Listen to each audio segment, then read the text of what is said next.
It was a night, and we were walking under the stars, the black sky. And he looked up to the stars and he said, ordinarily, when we look to the sky and look to the stars, we think of stars as objects far out and vast spaces between them. He said, there's another way we can look at it. We can look at the vacuum, at the emptiness, instead as a plenum, as infinitely full rather than infinitely empty. And that the material objects themselves are like little bubbles, little vacancies in this vast sea. So David Bohm, in a sense, was using that view to have me look at the stars and to have a sense of the night sky all of a sudden in a different way, as one whole living organism, and these little bits that we call matter is sort of just little holes in it.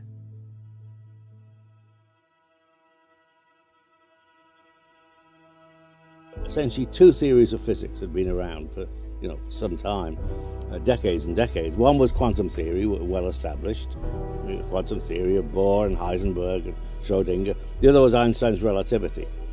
But despite decades of work, they never put the two theories together. And Bohm was thinking very deeply about that and said, okay, we don't need a new idea. We don't need a new theory. We don't need a new bit of mathematics, which everybody else was trying. What we need is a radically new order to physics. There was a guy who turned up here whose name was David Bohm, who I'd never heard of before. Didn't even know what he was doing. But then when he started, I was absolutely transfixed.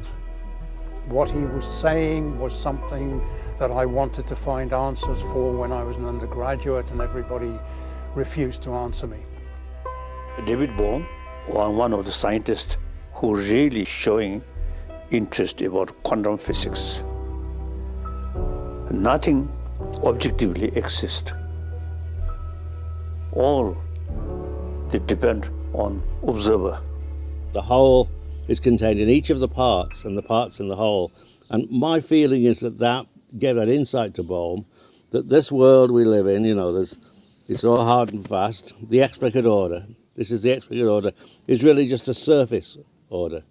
It's not a deep, profound order, and there's something lies underneath it. Bohm's theory shows how particles respond to a process of constant enfolding and unfolding, linking the underlying unseen world of the implicate order to the external world of the explicit order to quantum potential, in which the cosmos emerges out of the flux and transformation of an activity of information. In essence, Bohm's theory of the implicate order enfolding and unfolding into the explicit order is a journey through multiple realities into the mystery of actuality. David Bohm was dealing with general ideas. He would be dealing with philosophical ideas. We would go into language. Is language limiting the way we can express these ideas? He would go into biology and say, look, this is the way biological systems develop. Nature is surely more organic. Perhaps we should move into that area and say that there is a more organic way of thinking about life in general. And then ultimately he became very fascinated with the role of consciousness in all of this. Where does consciousness come in? What is thought? What is thinking? Making it respectable to ask these philosophical questions and to try and make an ontology of quantum mechanics which somehow hang together. The work of people like Bohm, Einstein, they are like huge windows opening in the imagination to a way of dealing with life and the things we encounter within it freshly. Being able to go beyond what they knew, being able to go beyond their framework, their context, in order to do something that had real depth. That's the key.